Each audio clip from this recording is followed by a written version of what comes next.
Welcome to the Spiritual Awakening with Shaz podcast, where we unlock the power within and navigate the journey of your self-discovery together. I'm Shaz, your spiritual mentor and life coach, here to help you tap into your inner guidance system and manifest your best life.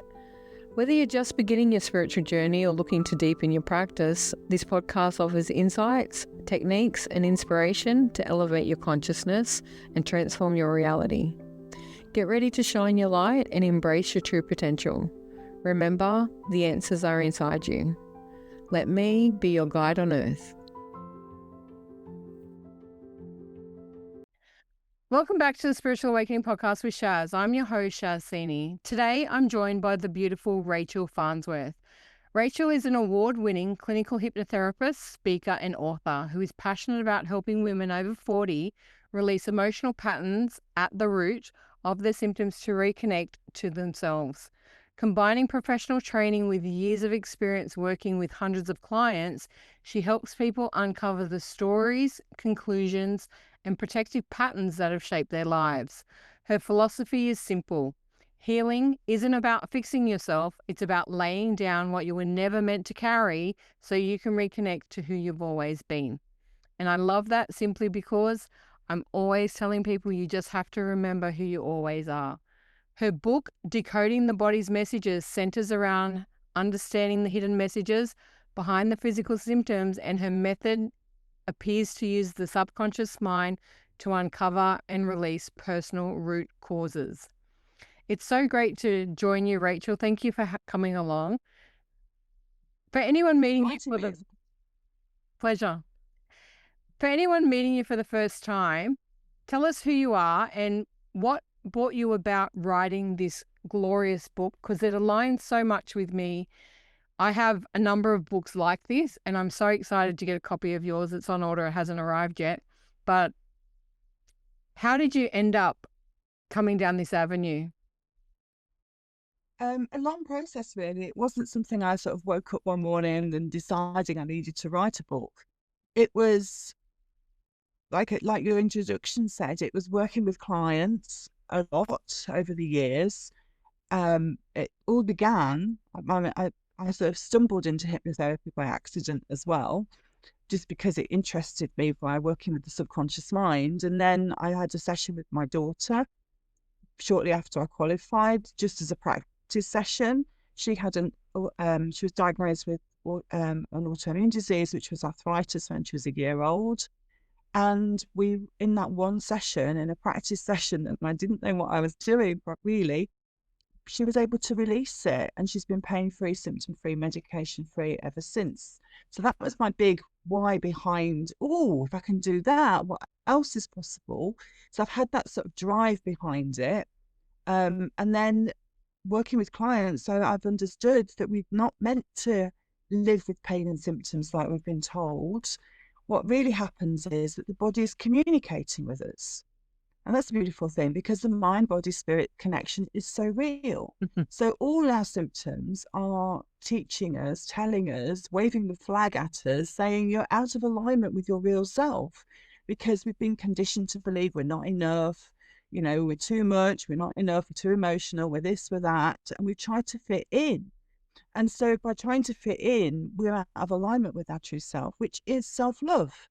And so really it's the body sort of pushing you, indicating you, encouraging you to come back to that love. And self-love is the real medicine. So it's all those conditioned beliefs of I'm not enough, and that really they feel like the truth, don't they? They hit us like, I'm not enough. I need to be more. I need to be less. I need to sort of conform somehow. We sort of push ourselves out of shape. And that's what our body's telling us. And in the book, I talk about how, the right side of the body is the right here, right now moments that we're not processing, or there's some emotional pain. On the left side of our bodies, it's something in the past. And then where the symptoms are in our bodies gives that deeper message. For example, our shoulders are all about carrying burdens. Our arms are about holding on to things we need to be letting go of. Our legs are about not being able to move forward from something emotionally. So that's just a very, very basic thing. But my book goes into it more detail. There's an A to Z section, and then there's the unlocking part, the unlock the wisdom to heal, gives real real tips and techniques you can put into practice straight away with meditations, guided meditations that you can download. There's a video to watch, there's a journal, there's all sorts of things. And there's even a Ho'oponopono prayer where I've sort of enhanced that as well. So because it's all just, it's really as complicated as we've been told. It is just coming home to yourself, which is self-love, and it's just, I've got a diamond on my desk that I always have, because that is that, who we are. That's that soul essence of us. It's just sparkly. It's just made of love. But the trauma just dampens all that down and makes us believe we're just this human in a body that's just broken. And that is so not true. Yeah, it's one of my core messages to people in the world. You're not broken. You just have to remember the power that lies inside you.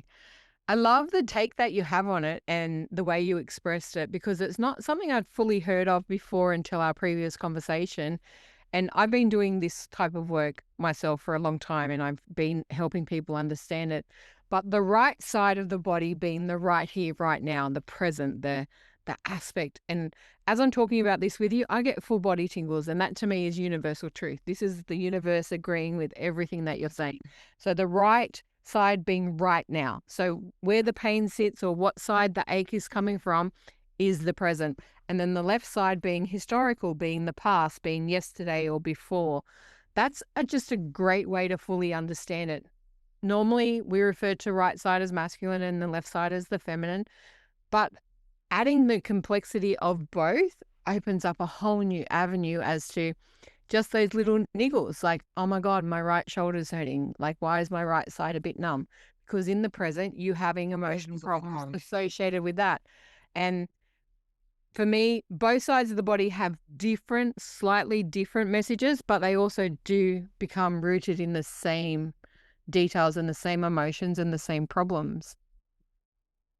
Yes, that's right. Absolutely. And just understanding it, instead of saying, oh, I've got shoulder pain, I need to take something for it. It's like you've got a different question. It's that curiosity leading into, oh, what burdens could I be carrying? Oh yeah, it's my neighbour, I'm doing too much for him, or somebody at work, oh yes, I'm absorbing all their trauma that they're going through right now. And it's just when you understand that, you're like, oh, I can put that down. I don't need to, I can help them, but I don't need to wear their emotions, Mhm. It's such a different conversation you can have with yourself. And curiosity is what leads my sessions all the time. I never go in with oh, I know what this is. Yeah. You've got an idea because of what people have been talking about in the preamble of the conversations. Yeah. But it's just clearing all that out of the way and let's just go back to the time, place, event that's all to do with the issue you want to work with. And just be there. And then you just got like a little daydream. Oh, I don't know why I'm here. I'm at school or whatever it is. Mm-hmm. It's just being curious, okay, but it's not what happened to you, it's the emotions that you're attached to. Yes, how old are you? Where are you? What's going on? How are you feeling? Yeah. Okay. And that's the, and what conclusions as well. So what does that make you feel? Oh, I feel like I'm not enough. Mm-hmm. Brilliant. Then we can go back, and so we sort of piece it all together. And then we go back into well, that's no longer you, because you're not 5, you're not at school, you're not dependent, you don't live with these people. You can drive a car. If that happens again, you just go, no, bye, see you later. I'm going, get the car keys, off you go. And so it's so empowering, isn't it, when you reframe it? But the thing is, the subconscious mind does not understand past, present, future. It only understands the ever-present now moment. So it doesn't understand that what happened then is probably never likely to happen again. Or if it does, you can respond differently to it. So that's the power. I love that. And it's how we truly shift through what's going on with people. Our subconscious mind runs us and it codes us, and it makes up stories and conclusions based on a mindset or a mind understanding of a certain age. And even though you grow up, if you don't go back and rewrite it, reframe it, and tell it to catch up to where you are now, it just keeps playing in the program in the mind. Causes restriction, causes pain, causes triggers, causes harm and trauma. And For me, I tell people the trigger is the greatest gift. Like everyone goes, oh my God, I hate that. They're triggering me or they're gaslighting me. They're doing this to me. Nobody can do anything to you. You can't be affected by something that you're not ready to heal. So that trigger is a gift because it's showing you where you're ready to up level, upgrade, and empower yourself to move forward from what used to control you. And because it no longer does. That's right. And the trigger is, there's got to be a wound in you in order for it to trigger you. Because if it wasn't there, it would just be just like looking Stuff at ducks back. water. It's just nothing. So it's just like, what is it? It's a gift. It's like, oh, why is that triggering me? What is going on? And, I was a people pleaser for so long. So I was trying to overgive and make sure everybody else was okay and all that sort of thing. So my last toxic relationship, which was my second marriage, was such a gift, even though it was probably one of the worst things that happened at the time. But I knew that I didn't trust myself to date again after that marriage. It was just like, and I don't want to be a cat woman for life, So what do I do? Oh dear, looks like I've got to face myself. And so it was really looking at, well, why do I keep falling for toxic relationships? What is going on? And it was it wasn't the worst thing that's ever happened to me, but one of the scenes that came up in my session was that my sister, she's 4 years younger than me, I was in the kitchen, sitting on the floor, playing with my saucepans, I think, and just stirring, just normal playtime. And she came toddling over and she started pulling my hair. And she pulled it so hard, it made me cry. And of course, she's a toddler, so you can't let go, can you, as a toddler? You just keep going, pull, pull, pull. So she was pulling my hair. Obviously, that's not her fault. But my mum said, oh, she's only doing it because she loves you. So what does my subconscious mind believe? All it can believe, I don't know what love is because I'm just like 4, but this thing called love is painful. So what do? I go and find painful relationships because I believe that's what love is. And it's just, so that's how we come to these conclusions. It's not, we don't sit there going, oh, what does that mean? It just sort of lands in us as a sneaky sort of belief that you don't even know has come into you, sort of just dropped down. And it's just, so you don't know what you don't know, but doing that inner work is like, oh, wow, who knew? I mean, there was more to it than that. There was far more trauma than that, but that was one of the scenes that I went back to. So it's just seeing that, just simple everyday stuff can be a trauma, just because that belief sunk into your subconscious without any conscious awareness whatsoever. Yeah, and that's the thing is, when we get hurt in our childhood, right? When we're children and something happens to us, we make decisions and conclusions based on the information we have at the time. So our mind is uninformed. It doesn't have all the data playing. It doesn't have the full perception of it. It has our version of what we received. And then we make conclusions, and we continue to think those conclusions over and over until it becomes the program. And that's the encoding of the subconscious mind. But you can change that. And people don't realize the dumbest, simplest, silly things cause great harm simply because you won't go back and review it. Now, going back to review it, forgiving yourself and letting it pass through the body instead of staying, because we hold on to it. We create a little pocket in our body and it stays in the body. It clenches in there and it stays there till we release it. Those minor changes can change your whole world. And this is part of the reason why I got into healing as well. And I love seeing other practitioners with the same beliefs, with the same understanding of it, because we don't need to run those patterns anymore. And I want people to be free. Love is not pain. And it can be that simple. Like, I was just doing some healing recently, and one of the things that I went and remembered was that I was naughty because I couldn't have a lolly at the shop, literally because they had no money. So I took it on that I must be a naughty girl because I wasn't rewarded. I was 2 or 3. It wasn't the truth. The truth was there was literally no spare change for the lolly. I couldn't have it at the time. And then because I got upset, I got into trouble from it. And you create stories and conclusions from a mind that's in turmoil, but without all the information. And when you go gather all the information, you go, oh my God, I was being silly. You can get over it, release it. And the joy that you get from recognizing that, and the forgiveness to self and others that accidentally created it for you because they didn't realize the conclusions that you made. Now, most people wouldn't make those same conclusions. You never know what your mind has done to you until you get triggered by something. And that's why I consider the trigger the greatest gift, because it only rises to the surface when you're ready. So beautiful, isn't it? And you're absolutely right. It's just those conclusions. You have to make sense of the outside world. You didn't get that lolly. What could that mean? You hadn't got the concept of money or anything like that at the time. So the only conclusion you could come to it is, I don't deserve it. Yeah. That's the only conclusion you could come to. Not, there's not money, or it's their fault, or they're just being awkward, or you have to make it about you because that's all you know. Absolutely. And it's all those things. I mean, yes, there are worse things that happen to you, obviously, because that's life. But it is those sort of, just that is a trauma. It doesn't have to be being held at knife point type of trauma. It's just not being given a lollipop. And there you go. It's just, and it's so, that's how, childhood trauma is a thing, because it's just that time you didn't get a lolly, or that time you didn't get a hug when you needed it, or that time that your parent didn't say, that was the teacher's fault, not yours, or something like that. Yeah. Or, a friend didn't treat you right. It's just all of that. Whenever your needs weren't met, we had to make a story about it. And the only thing we could make it is to blame ourselves. And then we don't like that part. So like you said, we push that bit down. And then that stays in the pocket, as you call it. And I love that. Yeah. It's so true.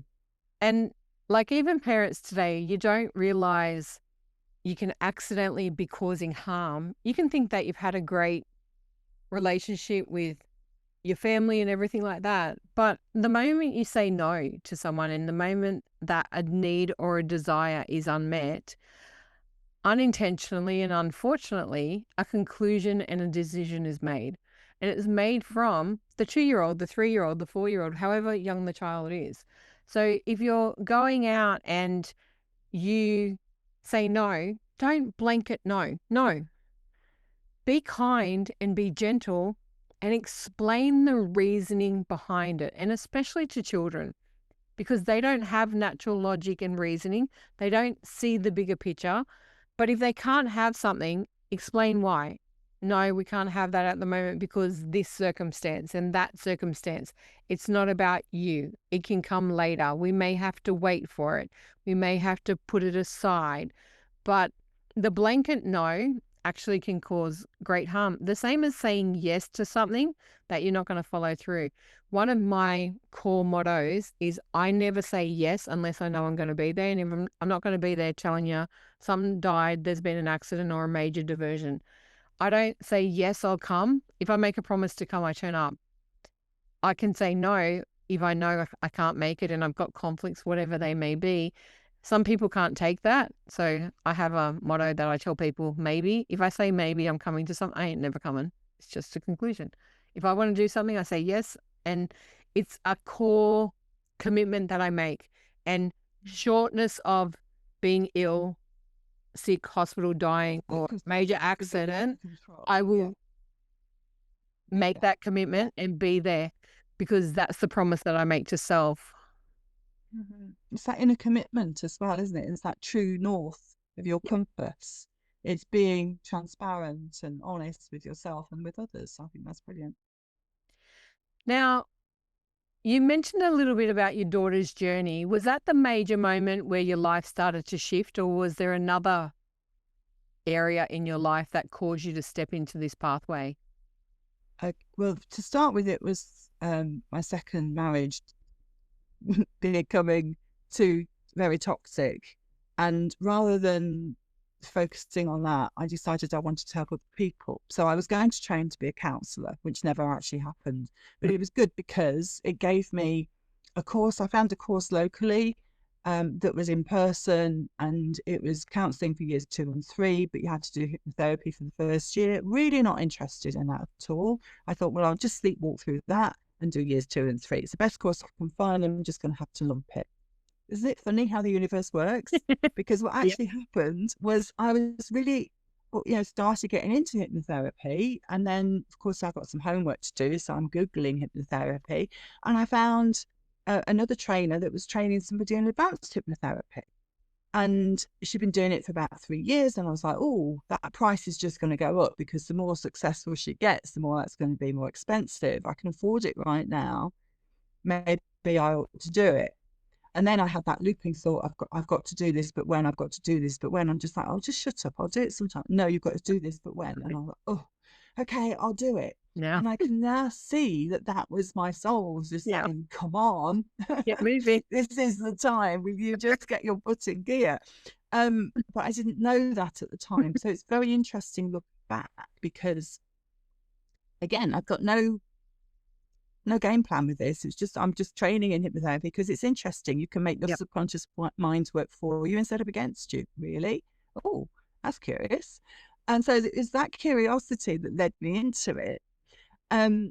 So I then decided, I qualified in June 2018.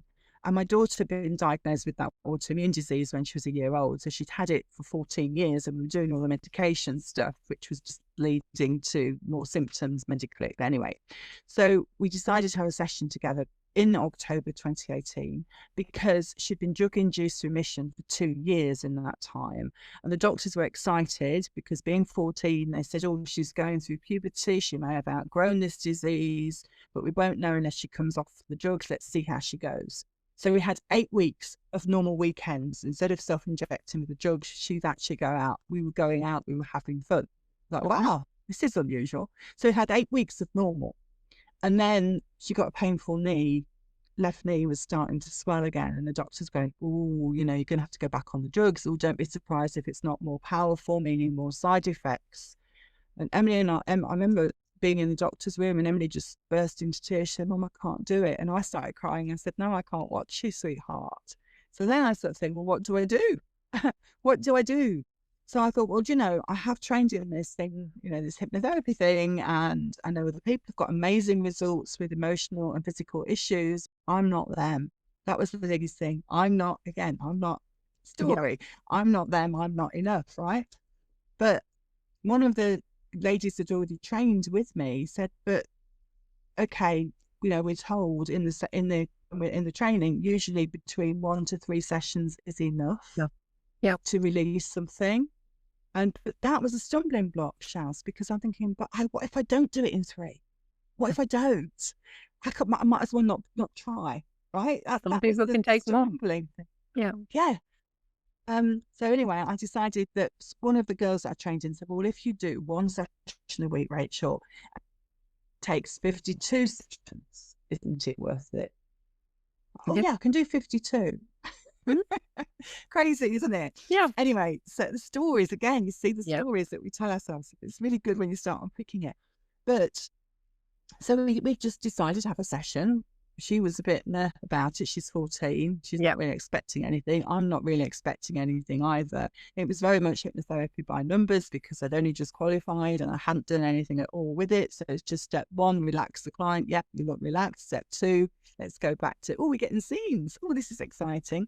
But it was the other part that I've not told you that I do as well. It's finding the reason, aim, plan and goal behind these things.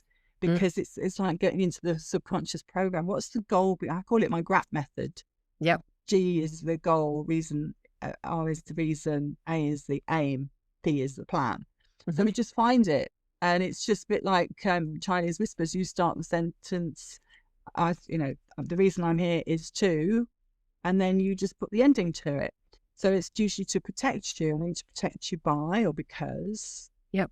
And how old does it feel you are? What was going on then?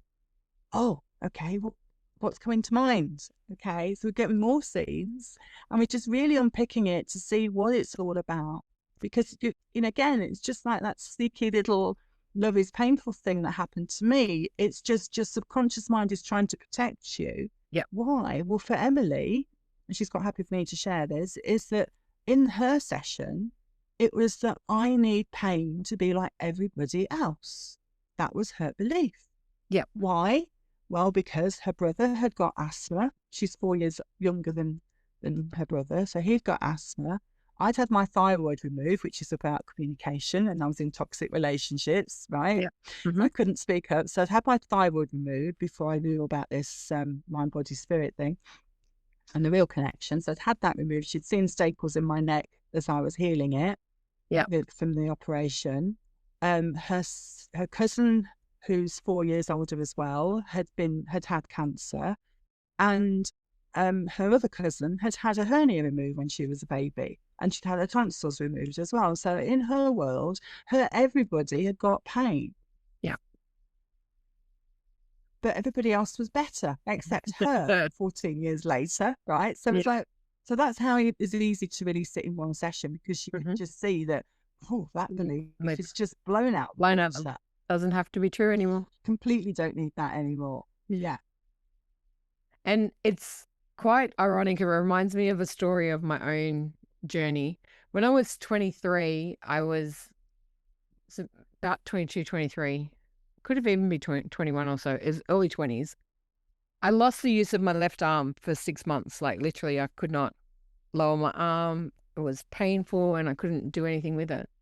Went for tests and all sorts of things. I finally went and found a rheumatologist, and he told me that they did blood work and there were markers, and he tried to tell me that I had rheumatism. And I'm going, no, no, no, I don't want like rheumatoid arthritis or whatever. I don't want that. So I thought it was something about arthritis because that was the only way I'd heard it at the time. And I've gone, no, no, no, I don't want that. And he goes, it's, he explained it to me. And the more he explained it to me, the more I'm adamant. And I was actually with my mother at the time. She was with me in the, having the test because we couldn't work out what was going on. No, no, no, not having it. No, find me another solution. Get me another referral. Send me to another doctor. So he sent me to a neurologist, and I went to Blacktown Hospital to go see this neurologist. And he come back and said the only way that they went through, did more tests, and there was some problem. And he goes, the only way I can do it is I want to do an operation on your pituitary gland. And I go, no, you're not operating on my brain. No, no, not doing this. And I went back to my GP, and they told me that I had this disease, and she tried to prescribe me some tablets, told me that pretty much you're gonna have to take these for the rest of your life, and this is something that's never going away. And I've gone, not having it. Don't even write the script. I won't fill it. I do not want it. And I commanded myself, I don't want it. About 3 to 6 weeks later, I started getting the use of my arm back. All the pain disappeared. And at the time, apparently I had markers for it. I've had blood tests since. I've never really asked them to test it. Don't know that it's there. Never been advised about it. And I've never taken a drug for it because I decided in that moment, no, I don't want that. And that's as simple to me as how it can be. We accept decisions by other people. We accept diagnoses and labels from other people. And I've been told that I have CPTSD, and I told the doctor, I don't want that either. I'm sure there's a way you can get rid of it. I don't want it. I'm clinically diagnosed with it, but it's not something I choose to associate with. I don't want to be labeled or boxed in. And therefore I started healing and changing my thought patterns.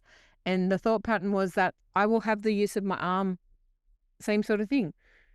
Come around the same time, a lot of my massive sort of injuries and problems started in that early 20s, which was when I was waking up to the fact that I had a traumatic childhood because I was in denial about it and I didn't realize this. The other thing that I had is I tore, I think I tore my ACL, or I don't know, one of the things in my knee. And I couldn't straighten my knee for like 6 or 8 weeks at either. So it was bent at 60 degrees.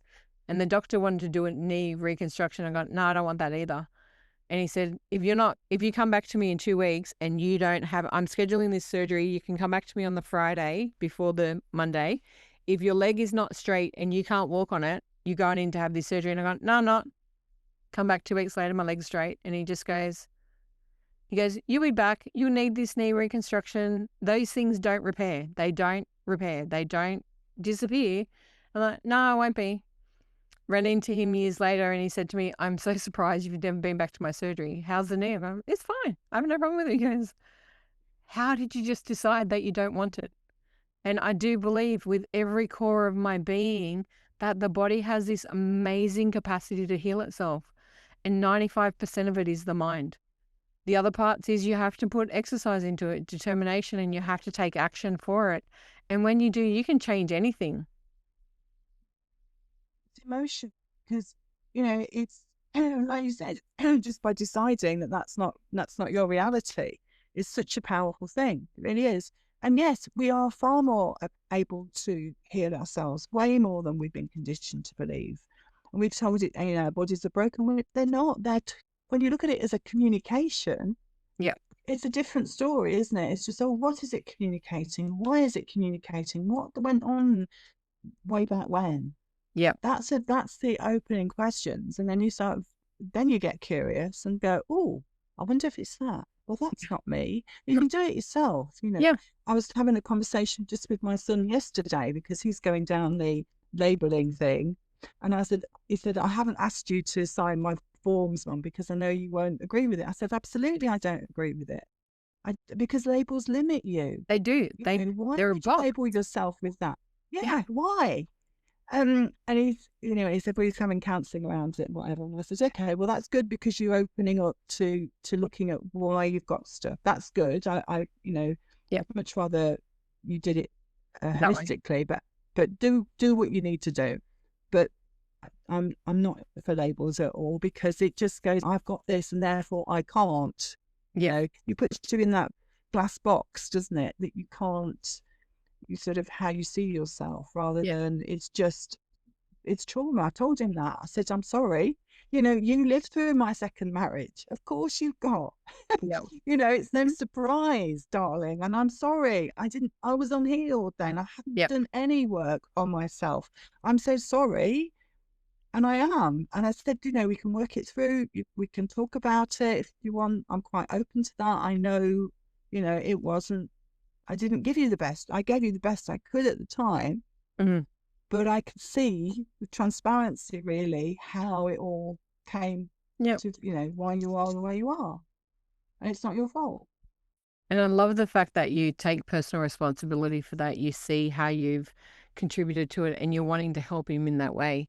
One of the great parts about when I studied hypnosis myself and NLP and the coaching sort of aspect of the training that I went through, the coach turned around and said, one of the things we don't realize is we chose and made a decision to experience this. And as your daughter did, I chose to have this pain because I felt I didn't fit in without it.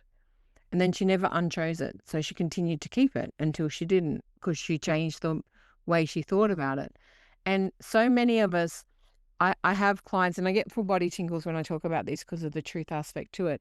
And I have clients and women that reach out and they don't like it when you confront them and ask them, well, why are you choosing to stay here? Why are you choosing sufferance?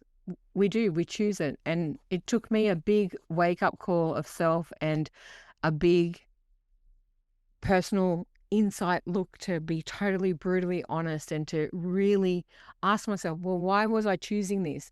Because the moment I said no, it disappeared. I had proof of it. I didn't understand it at the time. It took me the best part of 25 years to understand the power behind that decision. I had no idea. I turned around, no, I'm not doing that. I'm not going to be sick. I'm not having an autoimmune. No, not happening. And in it, the mind does have this immense power, and so does the body. It can heal itself, it can change itself, but you have to do the work.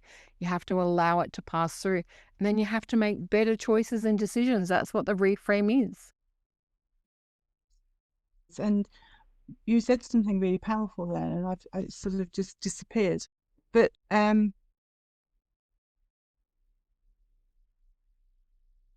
yeah, I think it was from when you were saying about your pain and why we stay in choosing suffering. That was what I was going to say. So it's because it's our familiar, and our subconscious minds love familiar. So they'd rather keep you in familiar hell than unfamiliar heaven.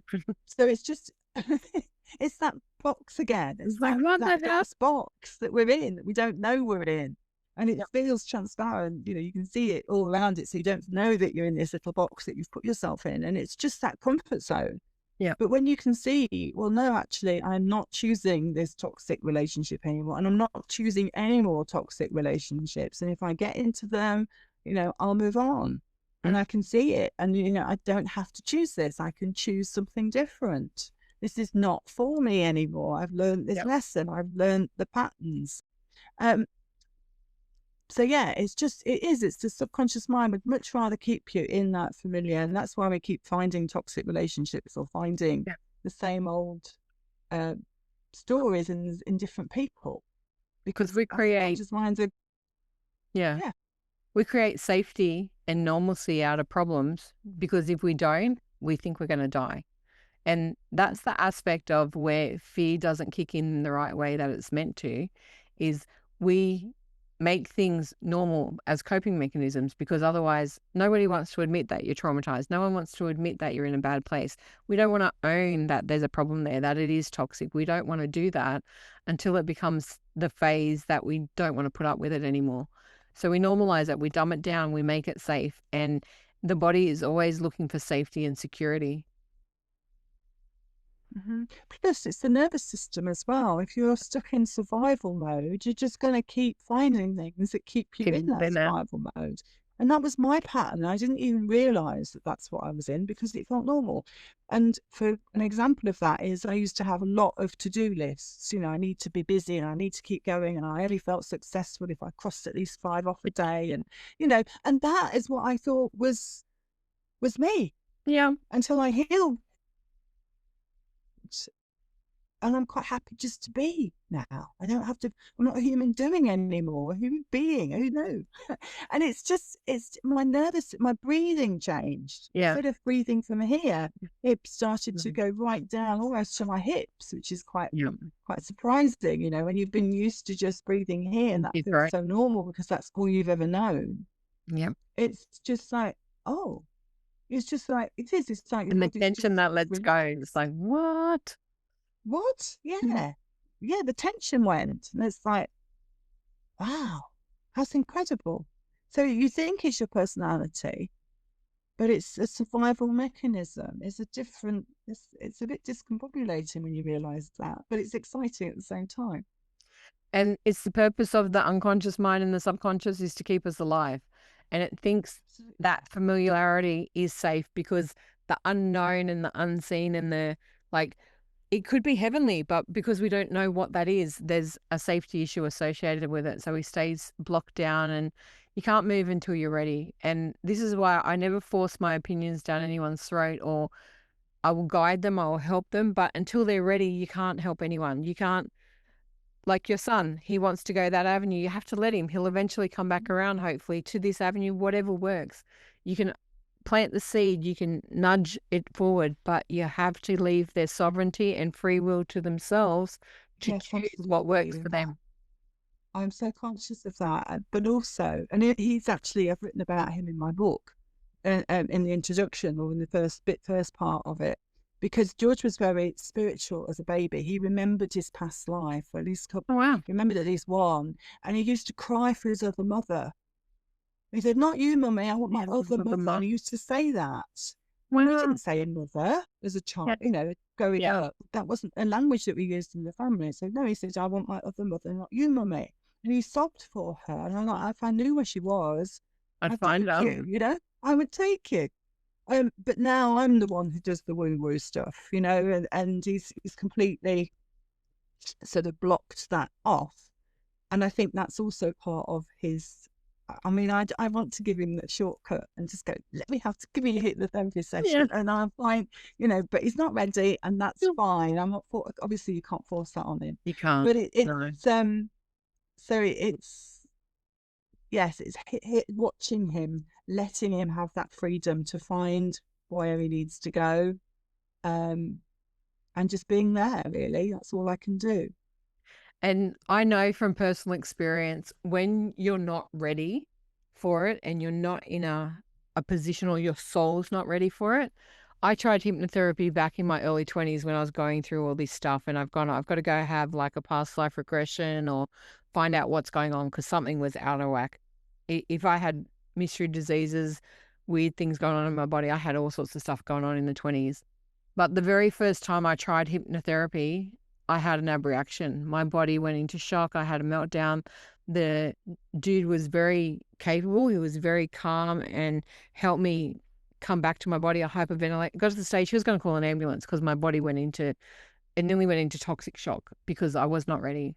There were too many fears underlying. There was too much hidden underneath, and you can't force it on someone. They have to make the choice. If you do it to someone who is not ready and available for it, they can have problems in their soul. You can break them and cause trauma. And my motto in life is do no harm. You have to want to come and do this. You have to want to face it. And until you're ready, it will never happen. Mm-hmm. That's right.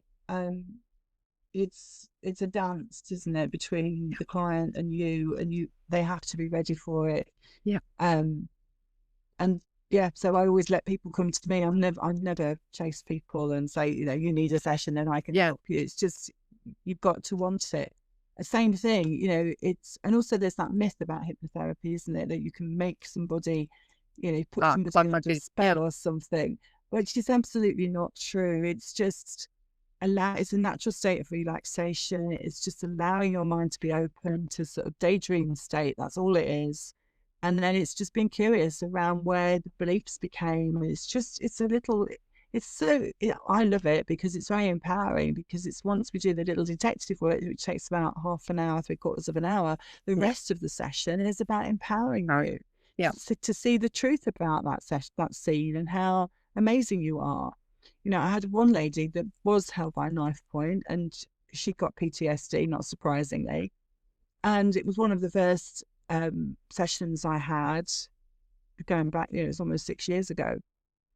Or 6 or 7. And she said, she was held at knife point and she was there saying, oh, but this might happen again. And, oh, but, and honestly, we were doing the reframe and she was finding it really difficult to see herself in a different light. And I just said, well, can I tell you how I feel about you? She said, okay. So I said, well, you were 6 and you got away from somebody who'd got a knife, a man who'd got a knife. You got away and you went to the ice cream man and told him what happened and they called the police. How amazing are you? How phenomenal are you? If you can do that when you're 6, imagine what you do now. You believe in yourself, okay? And she's like, but no. And I said, look, you've got children of your own. If something like that happened to them, what would you say to them? I'd say, well, they're amazing. And said, yeah, exactly. Do you see what I'm saying to you? And so that's when it started the reframe, and she could really see that it was, it was very traumatic. So her whole system had been on high alert. What if it happens again? Yeah. And then at the end of the session, we only ever worked together once. She said she was going to go out and buy her son a birthday card. It was his birthday the following week. So I said, okay, great. And she's like, you don't understand. I haven't been shopping on my own for like 5 years. And I'm going shopping on my own now. And I was like, oh, that's quite big, isn't it? And she's like, yes, Rachel, And then there was a mirror right by the door. And she stopped and just looked at herself in the mirror. And she said, I never look at myself in the mirror. I just can't. But she said, because of that. And I said, what? I can't see anything. She said, oh, that's the scar that I got from the attack. And I said, well, I still can't see it. So she said, well, anyway, that I never look at myself because of that scar. But she said, actually, that's my warrior wound. And I was like, yes, what a reframe, right? I love it. Reframe.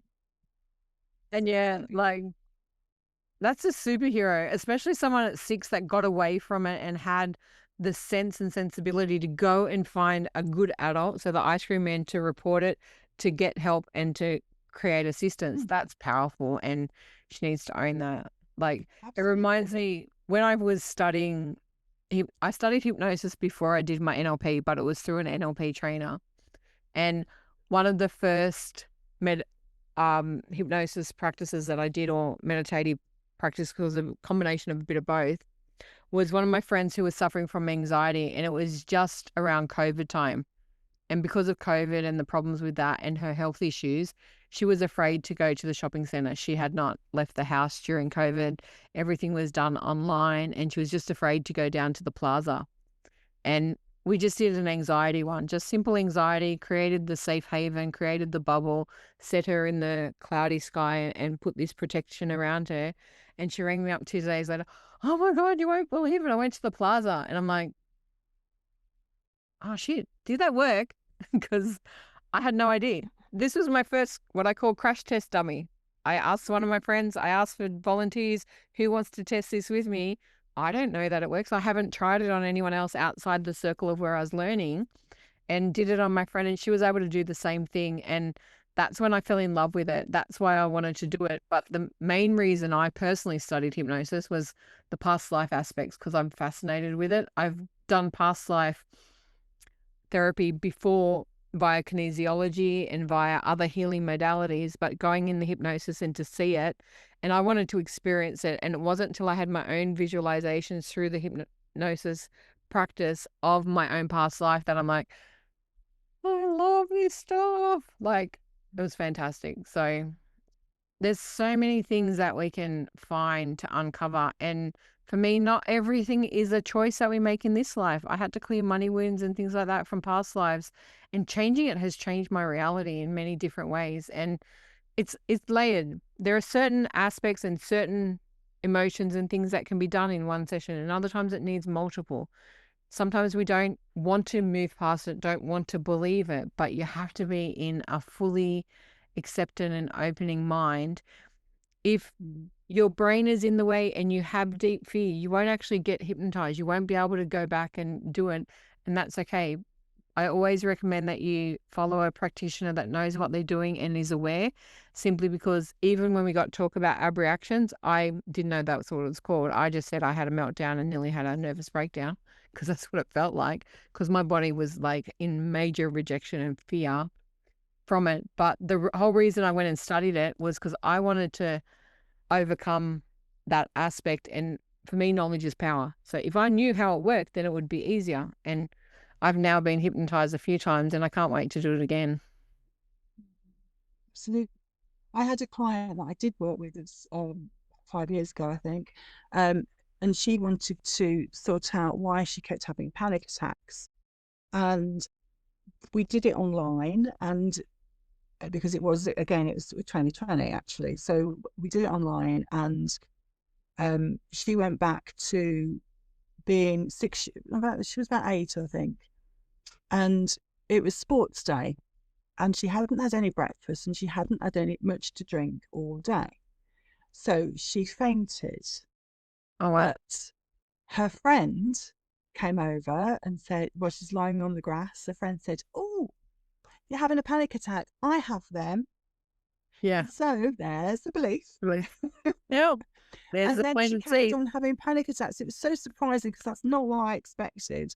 And so when she could see that's what it was, but all the while through it, she said, oh, she felt herself having that panic all the while. But she said it wasn't a full-blown one. It was just this panic. And it was just her body releasing what needed to be released during that session. So it's just telling her, reminding her that she's safe. Again, she was on Zoom, so I couldn't sort of hold her hand or just sort of say it's okay. So I'm just reassuring her all the time, just going, you're safe. Just remember, you're in your own house. You can open your eyes anytime you choose to. It's absolutely fine. This isn't what's going on. Your body's just reacting. It's fine. It just wants to let go of all this. So let's just keep going. She's fine. And she used to say, but she had a very powerful or very, very stressful job where she used to have to go on stage and present her company to the audience of £1 million deals and stuff. And so she really was very nervous. And she says, I'm okay as long as I've got a water bottle in my hand and I'm holding on to that. That's my anchor, and I'm okay. I'm having a panic attack while I'm talking, but nobody else knows. Yep. And it's okay. So I was like, right. So then she messaged me about a month later. She says, I've just had one of those talks. And she said, I got my water bottle and I was ready for my panic attack. And she said, nothing happened. She said, I didn't know what to do with myself. I was just like racing. And I'm like, not well. And that's the unfortunate thing, is that a lot of it, and emotional turmoil and problems in the body, a lot of it's like muscle memory. we get so used to it. We create a scenario, a scene, or a conclusion and a decision that is embedded. They're not true, but they're just muscle memory. And once you clear it, you sit there and go, oh, this is the expectation that I have. And you go there and you don't have it. And you're like, what the hell? And there's this What emptiness happens? within you, Yeah. like, what? But yeah, it's great. I love that. Mhm. With your own personal journey, did you go through a dark night of the soul or complete awakening, or was it just something subtle over time? I think it's been, well, not so subtle initially. It was the second marriage was the big thing. And um, the reason I got with him in the first place was I had a dream about him anyway, that he was going to commit suicide if I didn't help him.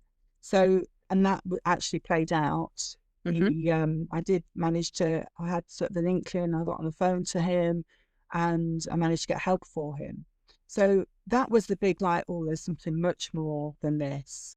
There was that time when Emily was going through her arthritis, and I used to just send this sort of prayer, I suppose. If anybody's listening, if there's anything out there that can help my daughter, Fix You by Coldplay was on the radio all the time when we were going to the hospital. And that's when I used to just go, oh, if there's anybody out there that can help me find a solution for this, you're going to have to sort of make it very obvious, because Yes. I don't know what to, I Put don't know it where to right in start front of my it. face. Yeah. Yes, exactly. I don't, and isn't it funny that how hypnotherapy became a thing? It's just like, you've got to train in this, but when I'm like, why? Right. So why? I'm I not. told you to do it. Yeah. Yes, exactly. So I felt that push.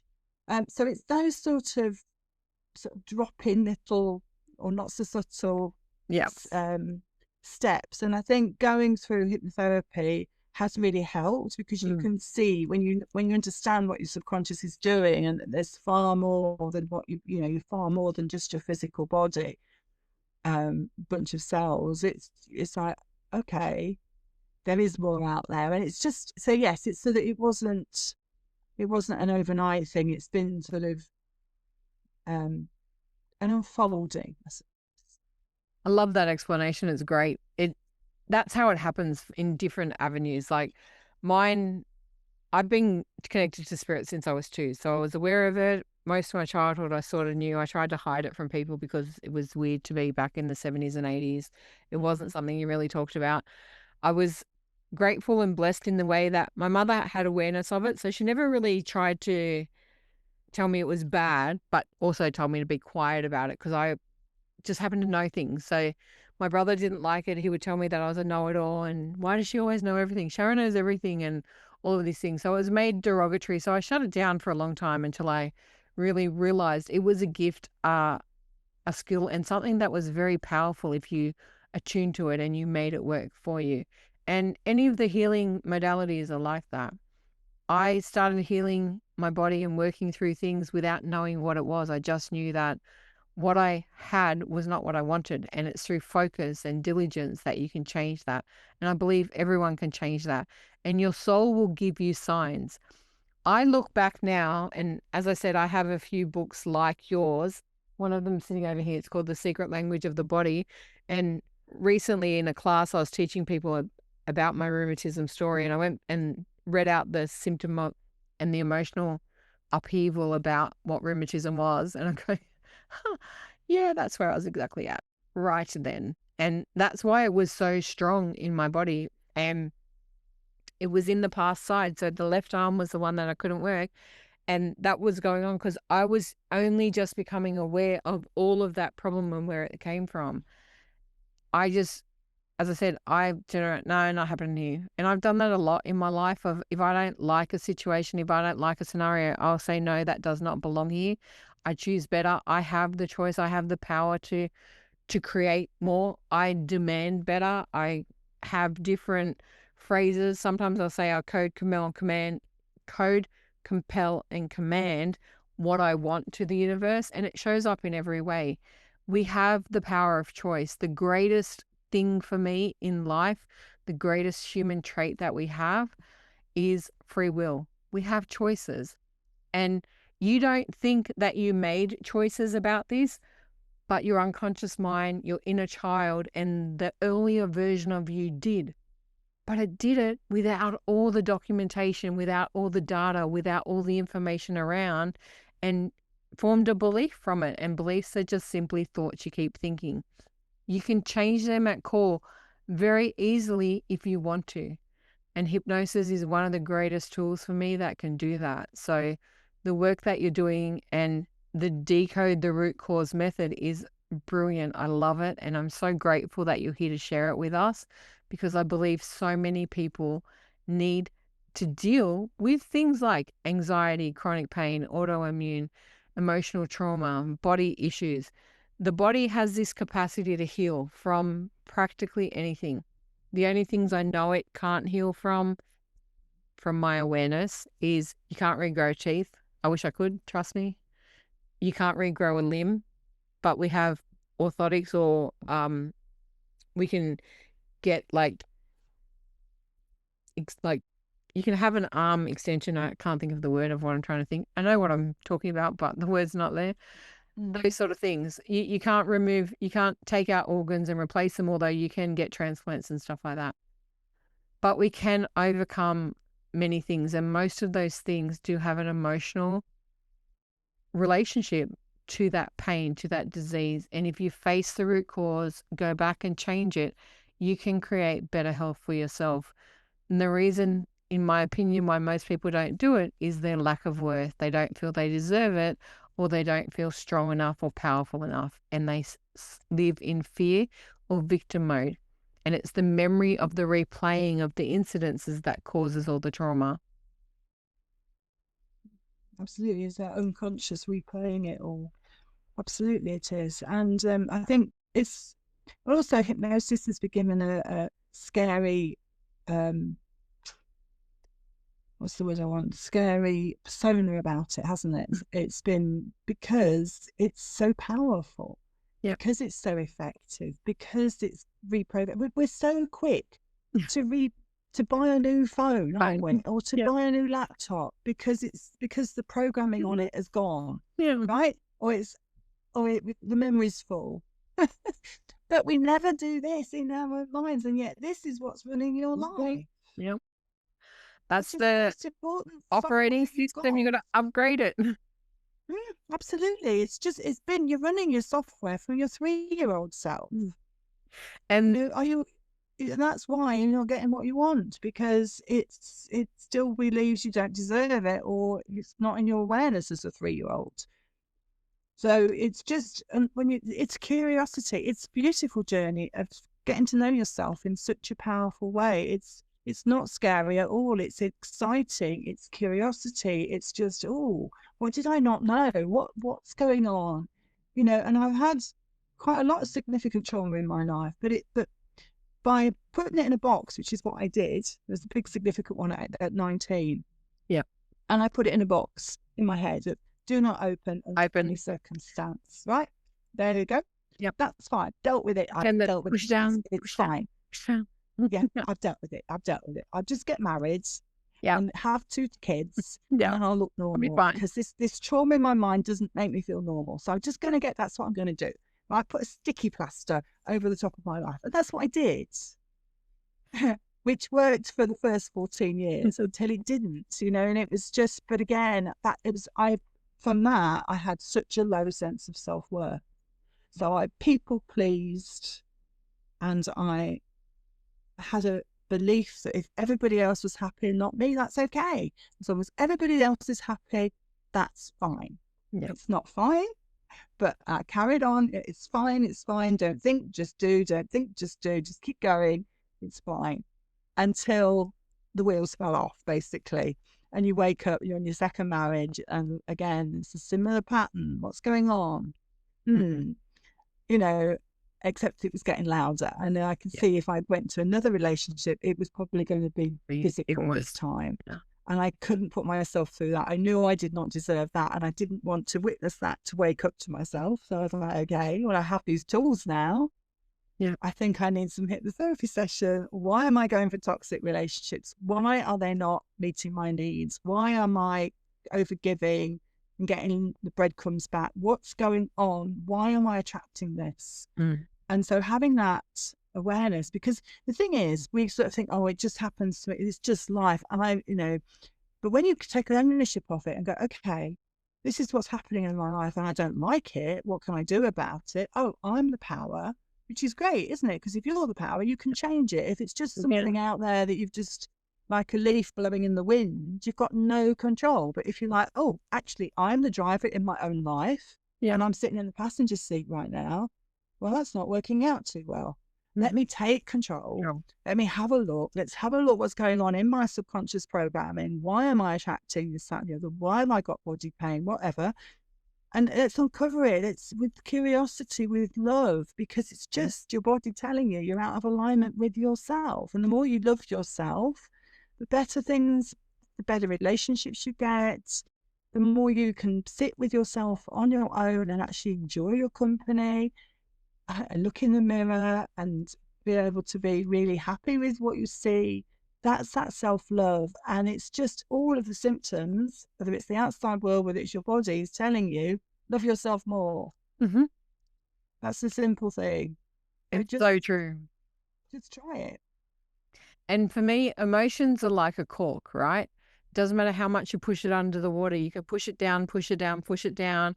It will always bob to the surface. It just depends on how far you push it down and how long it takes. They will always. So instead of pushing it down, louder, let it come up and then take it out of the water. You can take it out, uncork the bottle, let it go. And you're going to be so much freer from it.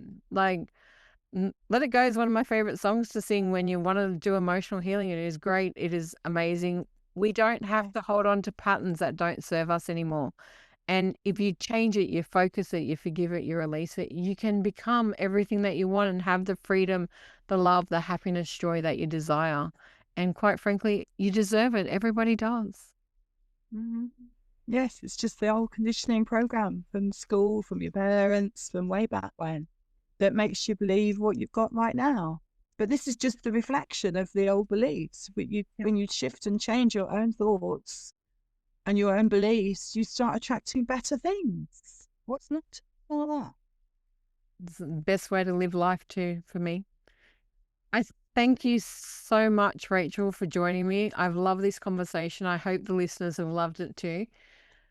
Where can we find you? How can anyone get in contact with you? And what is the best place to find your book? Okay, my book is on Amazon. It's called Decoding the Body's Messages, Unlock Your Wisdom to Heal. I'm on Facebook as Rachel Farnsworth or Wellness with Rachel. My website is wellnesswithrachel.co.uk. You can email me, rachel@wellnesswithrachel.co.uk as well. So I'm available. I'd love to talk with you. And I've got some free gifts as well that I will share with you so that your listeners can have some of those. I've got releasing negative self-talk patterns, which is really good because that's where trauma starts. Because of trauma, we have that negative thought. So the releasing negative thought pattern is a really good first way of starting your healing process. So I will gift your listeners that for you so that they can start that for themselves. Excellent. I love that. And we'll put all the links and everything into the show notes. So please go check them out. Download the negative self-talk habits. I call that the itty bitty shitty committee. Go and reprogram it. Upgrade your nervous system. Upgrade your iOS system, whatever you want to call it. Change the programming. You deserve so much better. You are more than you ever give yourself credit for. And all you have to do is really remember who you are. Thank you once again. I appreciate it. And until next time. Thanks for listening to the Spiritual Awakening with Shaz podcast. Don't forget to like and subscribe down below so you don't miss an episode. You can also follow us on Facebook with the links below. Until next time, trust your intuition and let your spirit soar.